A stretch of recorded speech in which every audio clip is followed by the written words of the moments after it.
One of the most famous Roman Stoics was the Emperor Marcus Aurelius, who used Stoicism in his day job running the empire. Marcus Aurelius also kept a private notebook, where he wrote down his thoughts and ran through the Stoic exercises he had learned as a young man. That notebook later became known as the Meditations and is still a bestseller today. In the Meditations, Marcus reminds himself not to let his position go to his head, to be kind and patient with people, and to face challenges with wisdom and courage. Marcus Aurelius learned about Stoicism from his tutors, who shared with him the writings of a famous Stoic teacher named Epictetus. Epictetus was born a slave, and he was lame all his life, possibly because his master broke his leg when he was growing up. As a teacher, Epictetus would later crack jokes to his students about his background and his disability. However, he did have the chance to study Stoicism with Musonius Rufus, one of the best teachers around. Epictetus went on to establish his own philosophical school and became one of the most brilliant and respected Stoics in the Roman Empire. One of his students turned his lecture notes into works we now call the Discourses and the Handbook. Two other men were especially important in the history of Stoicism. Both were statesmen, which means they were career politicians who devoted their lives to serving Rome. And both were key players who shaped Roman history. Seneca was a wealthy senator who became tutor to the future emperor Nero. He helped Nero run the empire for a while, until eventually Nero rejected him and ordered him to commit suicide. Seneca was also a famous writer. He wrote philosophical essays and tragic plays, but we mainly remember him for the moral letters he wrote to a friend, providing instructions on how to live as a good Stoic. Cicero was also a famous Roman statesman who lived around the time of Julius Caesar. He was, in fact, heavily involved in politics when Caesar was assassinated. Cicero was one of the first people to translate Greek philosophy into Latin. He was not actually a Stoic, but he highly respected the Stoics and did share some of their views. In On Duties, a book Cicero wrote to advise his teenage son how to live a good life, Cicero adapted Stoic advice to the necessities of Roman life. Stoicism is a philosophy of life, which means it covers everything you might want to know about living a good life. That's a lot. We can't tell you everything about Stoicism in 1 week. So for Stoic Week, we're just going to give you a small taste of how it can help you become happy and resilient. We'll ask you to think through some questions, either on your own or with other students. We'll provide some strategies you can use to start feeling better and stronger right now. And at the end of the course, if you'd like to know more, we'll give you resources for studying on your own. We're still using them because they really work. We hope you will find them helpful in thinking about your life. Stoic Week Journal. You'll keep a record of your thoughts and emotions throughout the day. Depending on your learning setup, this could be either a written or video log. The point is to continually remind yourself to notice your emotions so that you can start to change them. You'll learn more details about using the journal on day 1. It has been scientifically proven that if you look at the last few emojis you used on your phone, these are your most common emotions. Let's think about what the most commonly used emojis are and how these relate to emotions we find we are feeling a lot. For example, if you tend to use a kind of scared face, it might mean the emotion you find most challenging is anxiety. Do any of these emotions tend to really take you over? What does that feel like for you? The Stoics tell us that our emotions follow our judgments based on things that we are thinking that are either true or false. So the reason we are going to talk about unhealthy emotions is not that we are trying to get rid of our emotions and be like some sort of robot. It's because we are trying to think about things in the right way. If a certain emotion always follows a thought that just is not true, then it's really good to get rid of it. Stoics would say that some emotions are not helpful because they are always based on us thinking things which don't make sense or are not true, like desire can include getting really angry, being hung up on someone so you can't stop thinking about them, being obsessed about something you want to buy, or caring so much about getting enough likes on social media. Fear can involve things like feeling upset because someone said something about you online, panicking about something that is happening, or going over and over in your mind about something that you think could happen. Pleasure could mean being pleased at someone hurting themselves or saying something stupid, or thinking that getting money is the whole point of life and would always make the person happy, no matter what. Pain can contain emotions like being jealous that someone else has more followers on social media, not forgiving someone when they have apologized about some tiny thing and you are still hurt about it, or going back over something bad that happened so much that it upsets you all over again.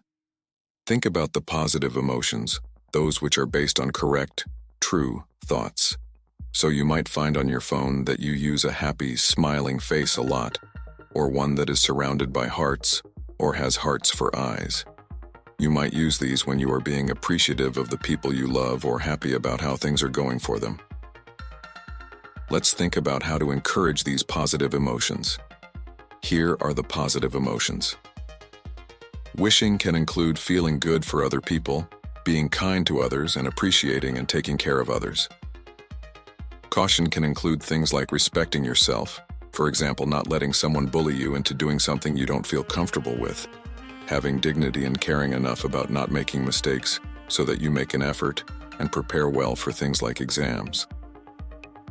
Joy can also include enjoying things about your personality, like when you make good decisions or are brave or kind, feeling cheerful about your life, appreciating others when they are kind and make good choices, loving being in nature, and connecting with others.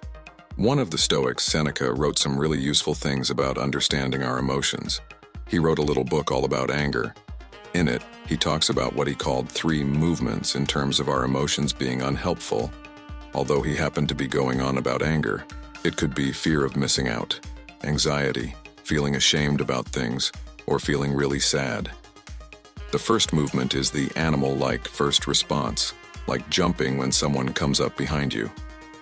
It is our instinct, and so not something we can or should try to control. The second movement is where our thoughts come in. Something really good or bad is going on here, so this means the person has really jumped on board with the animal reaction. In the case of anger, for example, the thought would be, something actually bad is happening where I am being harmed, and it is right for me to try to get revenge for this thing. In the case of depression and anxiety, it might be something like, something bad is either here or might happen, where I am either being harmed or likely to be, and it is right for me to avoid situations due to this. The third movement is where we have been taken over by the emotion. This means that we are likely to not be acting like our true selves, because we might do or say something silly. We might forget to be fair or kind, and may experience that we have lost it. We have lost our self-control. And finally, we may try to avoid things which we should have faced. We lack courage. How can this help? Well, we can be aware that we are experiencing an emotional reaction and choose not to get on board with it just because it is here. There is a little recorded meditation in the resources called Mind the Gap that could be helpful for doing that. Reading about emotions. Remember that what insults you isn't the person who abuses you or hits you, but your judgment that such people are insulting you. So, whenever someone irritates you, recognize that it is your opinion that has irritated you. Try above all, then, not to allow yourself to be carried away by the impression. You'll find it easier to gain control of yourself. Epictetus, Handbook 20. What do you think about this quote? It's quite tricky to get your head around the idea that the thing that hurts us is the thoughts in our heads, rather than the person who has said something horrible to us. Try to remember this every time you experience someone behaving in a potentially upsetting way. It is what you are. Was the Roman emperor, so he must have had a lot of things to get really stressed out about. In this book, Marcus says that when we need encouragement, we can think of the people we know and what they are like, how they would handle things. Where one person might be full of enthusiasm, another is kind and calm in the face of things going wrong. We can look to these examples as what we can aim at ourselves, even when we are having a tough time of it. Here is what he said. Whenever you want to cheer yourself up, think of the good qualities of those who live with you, such as the energy of one, the decency of another, the generosity of another, and some other quality in someone else. There is nothing so cheering as the images of the virtues displayed in the characters of those who live with you and group together as far as possible, so you should keep them ready at hand. Meditations 648. In the beginning of Meditations, Marcus Aurelius spends a great deal of time and effort going over all the amazing people he can think of, and what is cool about them or how he would like to be like them. He goes through all the people who have been important to him in his life and considers every lesson he learned from them about how to live his best life. Marcus finds 17 examples, however. Some of them are very short. For example, from his grandfather, he learned character and self-control, and then that's pretty much it. He wasn't writing this whole long essay about each person. Let's try this out. Think of one person who has taught you something specifically about emotions. These people might be friends and family, or they could be characters from movies, singers, or famous people from history who showed great characteristics. For example, you might have learned in school about how Nelson Mandela behaved when he was released from prison. He showed so much forgiveness, showed acceptance of what had happened to him, and treated people who might have been expected to be his enemies with respect and kindness. Then he got on with organizing a big rugby sport event so that people could learn to make friends with each other. He was amazing. Some things are in our control and others not. Things in our control are opinion, pursuit, desire, aversion, and whatever are our own actions. Things not in our control are body, property, reputation, command, and whatever are not our own actions. If you suppose that only to be your own which is your own, and what belongs to others such as it really is, then no one will ever compel you or restrain you. Further, you will find fault with no one or accuse no one. You will do nothing against your will. No one will hurt you, you will have no enemies, and you will not be harmed. Epictetus, Enchiridion. 1. Think about these quotes.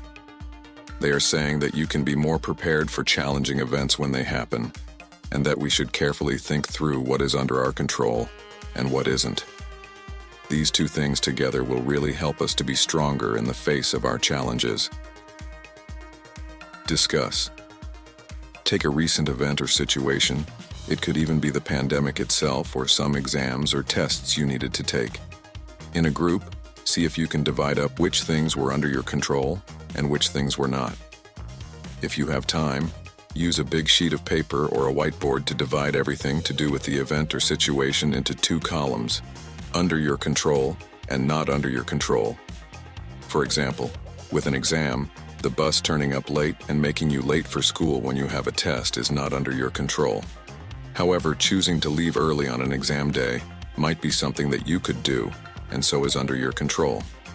What is on the exam paper is not under your control, but how you choose to study is under your control. How does it feel to really focus on the things which are under your control? What is bad about imagining or trying to be in control of things that are outside of our control?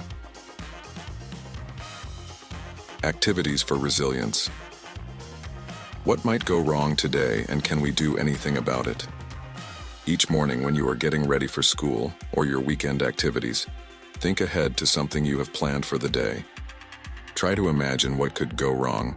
Then think about what parts of things going wrong are not in your control. Is there anything you can actively do that might make things go well today? For example, if you ever find you miss the bus to school, and then you get told off and it's a horrible start to the day, could you set your alarm earlier, with another alarm to tell you when to leave the house? Finally, is there a phrase you could say to yourself